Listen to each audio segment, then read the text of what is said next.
Salut tout le monde et bienvenue dans cette nouvelle vidéo de présentation d'un boîtier. Oui, un boîtier tout seul, sans composants avec. Ça arrivera beaucoup plus tard. C'est un boîtier qui est à mon frère qui va faire son PC. Donc ça arrivera, la vidéo de son PC arrivera en janvier à peu près. Donc il y a encore un peu de temps, mais il a déjà le boîtier. Et j'ai envie de vous le présenter pour vous montrer que c'est un Corsair Spec Omega nouvelle génération, la nouvelle version, la toute dernière version RGB. Qui offre quand même pas mal de choses et qui est clairement un boîtier orienté gaming mais surtout évolutif au niveau de la config, tout en restant un boîtier assez compact. Donc c'est un moyen tour. Alors au niveau de la largeur, sachez que vous pourrez mettre un gros ventirad, je le dis tout de suite parce que dans la vidéo que j'ai fait avec le PC de Johan, il y avait eu un problème avec ça, le boîtier en fait était la largeur était trop fine, du coup le ventirad ne passait pas en fait, il dépassait, du coup on pouvait pas refermer le boîtier, donc on a dû mettre un water cooling. Si vous n'avez pas vu la vidéo, allez la voir, je vous mets tous les liens en description. Donc la largeur 231 mm. Du coup ça laisse largement ce qu'il faut, donc vous pouvez mettre un gros ventirad Be Quiet, le Dark Pro 4 par exemple, ça va passer nickel. Donc à ce niveau là c'est quand même plutôt pas mal. Au niveau de la hauteur on sera à 495 mm, donc c'est une hauteur, c'est un moyen tour quoi, c'est plutôt pas mal. Et au niveau de la profondeur 515 mm, donc il est un peu plus long que le Moine ZXT.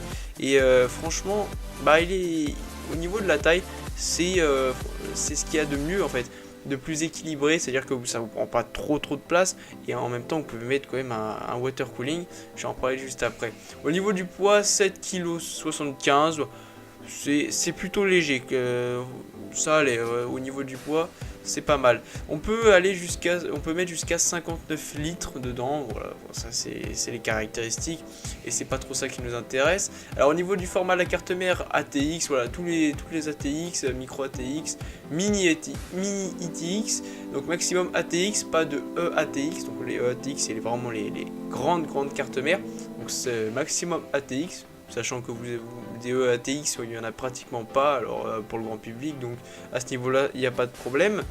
Au niveau de la longueur de la carte graphique, on sera jusqu'à 370 mm, donc c'est bon, voilà, c'est bon, il y a largement ce qu'il faut. On a une bande RGB en façade qui va descendre, qui va faire un petit virage en bas. Qui est sur les photos très joli. Et comme je disais au début de la vidéo, c'est un boîtier qui va être monté en 2019, début 2019, donc il y a encore un peu de temps. Ne vous inquiétez pas, vous verrez tout dans cette vidéo là. Et donc je passe à vous dire ce que ça donne.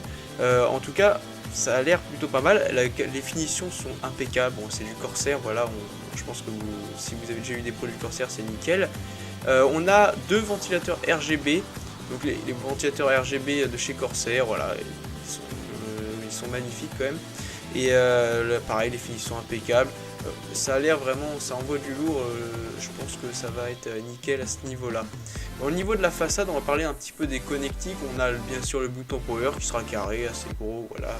Alors, il fait un petit clic assez sympathique, c'est plutôt bien. On a deux ports USB 3, pas de port USB 2, voilà, donc juste deux ports USB 3.0, donc jusqu'à 5 gigabits par seconde.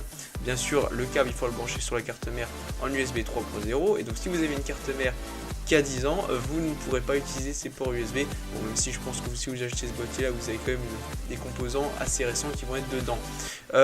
Ensuite, on a deux ports jack, voilà, donc micro et casque, normal, et une petite LED pour nous indiquer comment fonctionne le PC, et un petit bouton reset, voilà, en tout petit avec un petit cercle qui tourne, voilà. Donc à ce niveau là, les boutons, voilà, pas de port USB 2 en plus, c'est un petit peu dommage. Je trouve que ce deux ports USB 3 c'est un petit peu ouais. Bon, sinon on a la possibilité donc de mettre un water cooling. Alors comment ça va se passer? Déjà vous avez un ventirad de 120 mm à l'arrière, jusqu'à 360 mm en haut, voilà, sur le dessus, et 360 mm en façade.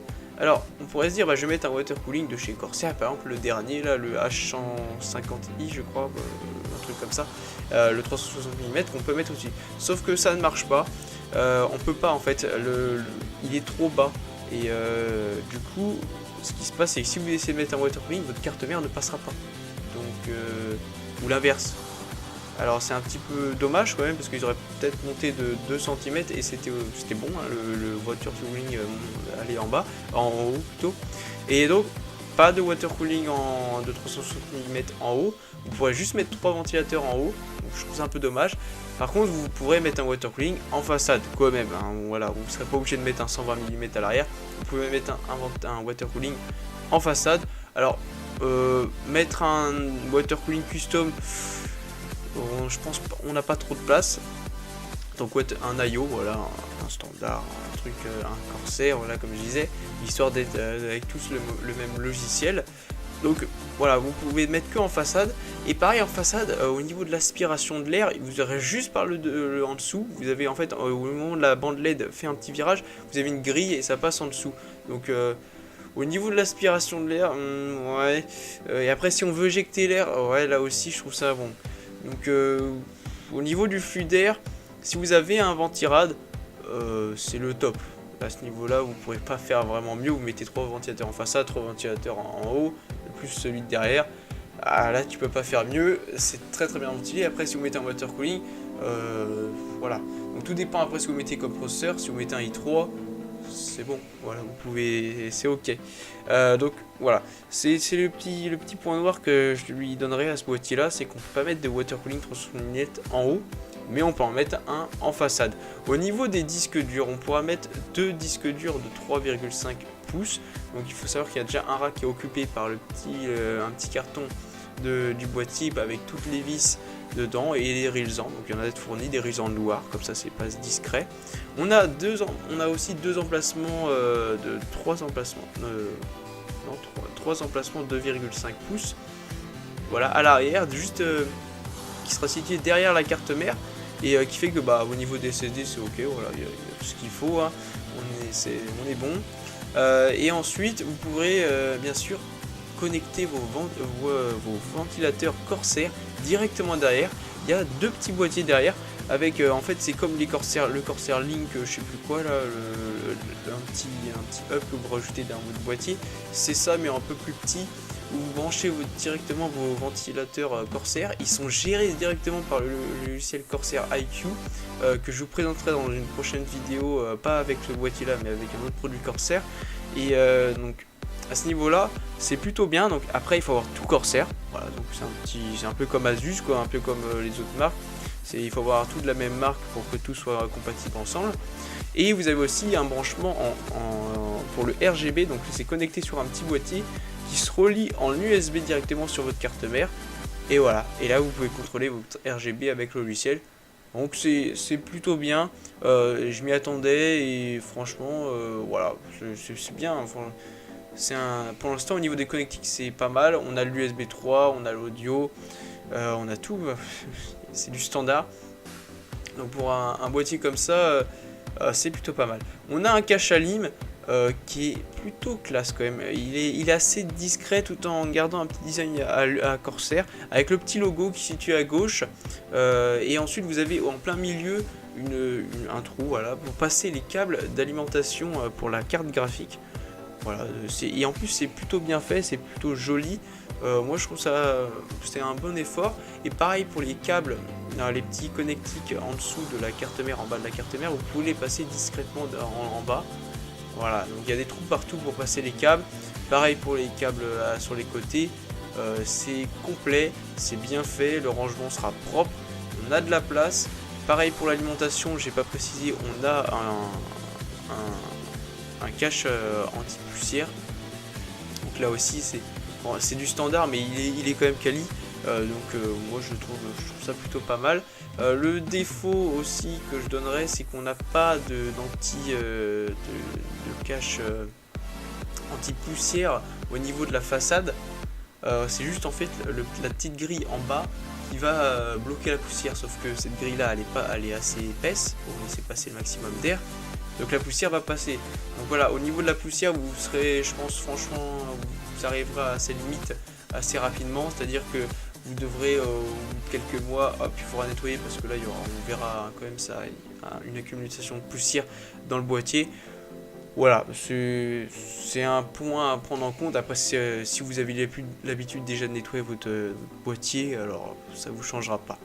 Après, l'autre point fort que je donnerais à ce boîtier, c'est le design qui est magnifique. Clairement, on a des lignes assez agressives, ça monte.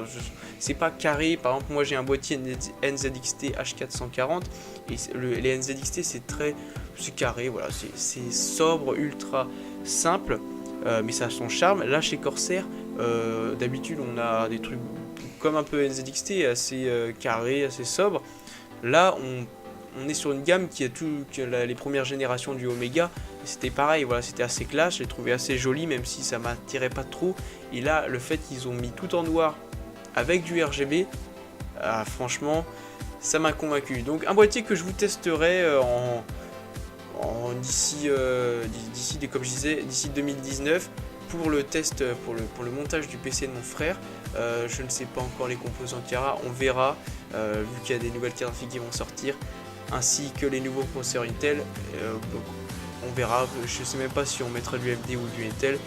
Voilà, c'est un peu le problème aujourd'hui, c'est un peu flou encore. Donc n'hésitez pas à vous abonner, liker, et je vous dis à la prochaine vidéo, salut!